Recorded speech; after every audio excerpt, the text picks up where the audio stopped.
ازيكم عاملين ايه؟ يا رب تكونوا بخير. فيديو جديد مع حنان اللولي. النهارده هنعمل الكبده الوحوح. يعني ايه وحوح؟ هي الامانه كانت حاره جدا جدا جدا، كانت مشطشطه. فيلا نشوف النهارده هنعمل ايه. معايا كيلو كبده مقطع عصافيري صغنن، ومعايا حوالي كيلو الا ربع من البصل مقطع جوليان رفيع جدا، يعني شرايط رفيعه جدا.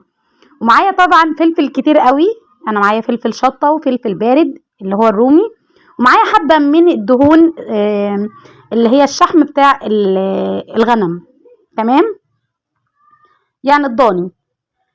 هجيب بقى ووك على البوتاجاز وهنزل على طول بالماده الدهنيه. اول ما تسيح معايا وتتحمر بالشكل ده، هنزل بكميه البصل المعتبره اللي معايا الجميله دي. عايزه اقول لكم بقى ما تنسونيش في لايك وشير وسبسكرايب ليوميات حنان. ويلا نبدأ نشوف باقي الخطوات بتاعتنا. انا اخدت الكبدة دي عملت فيها ايه؟ حبة مية سخنين نزلتها فيها وعليها عصرة ليمون، مش اكتر من كده خالص. واول ما خرجت حطيت عليها رشة ملح، بس كده. ليه ملح؟ علشان إيه؟ لو اي زفارة خرجت منها تضيعها. هنا بقى معايا معلقة توم مفروم، ومعايا توابل كتير. توابل عبارة عن ايه؟ كزبرة وفلفل اسمر، بس مش هضيف اكتر من كده. الكبدة روحها يا جماعة الفلفل الاسمر والكزبرة. ما تخترعوش بقى وتقولي حاجات تانية وكده، لا. هقلب بقى التوم والتوابل بتاعتي وحبة ملح صغيرين في الكبدة. تمام. والبصل كده على البوتاجاز. وهنا في طبق معايا الفلفل، ومعايا طماطميتين حلوين مقطعاهم برضو جوليان رفيع جدا.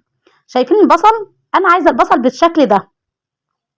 هيحمر معايا اكتر من كده شوية، يعني هيتكرمل معايا حبة. هظبطه بقى واحاول ان انا اخلي الملح في الاخر خالص. حوشي ايدك لو سمحتي كده، اعذروني عشان انا كنت بصور لوحدي.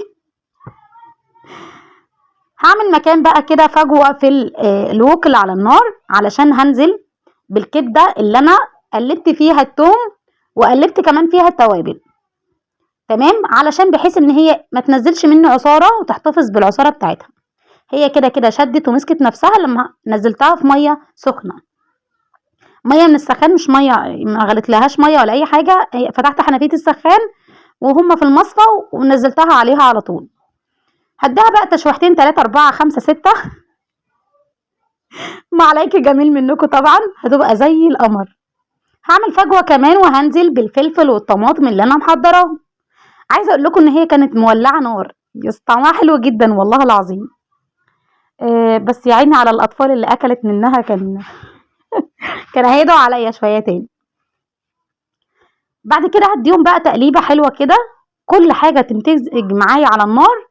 فهفضل بقى اقلبهم مره 2 3 4 5 لحد ما يتشوحوا معايا جامد، وكل حاجه تدبل وكل العصاره اللي موجوده بصوا كده تتغلغل مع بعض. عايزه اقول لك بقى ما تنسينيش في تعليق حلو لو انت بتعمليها بنفس الطريقه. قوليلي وقوليلي رايك فيها. لو انت الفكره دي جديده عليكي او الطريقه دي جديده عليكي ما عملتهاش قبل كده، يا ريت تقوليلي في الكومنتات وقوليلي رايك فيها.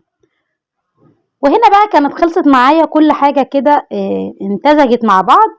هجيب السرفيس بتاعي الجميل وهغرف فيه طبق الكبده المعتبر ده. وطبعا الكبده يبقى لازم جنبها سلطه وطحينه، ولو مش لازم برضو. واهم حاجه لازم الليمون. بصوا، عايزه اقول لكم علشان الجسم يستفاد بالحديد اللي جوه الكبده لازم يكون معاه ليمون. تمام كده. كده طبق النهارده كده خلص. اتمنى فيديو النهارده يعجبكم. ما تنسوش تعملوا لايك وشير وتعليق حلو ليوميات حنان. واسيبكم في رعايه الله. كانت معكم حنان اللول مع احلى طبق كبده صحتين وهنا. انا عايزه رغيفين فينو يا جماعه، مش عايزه عيش بلدي.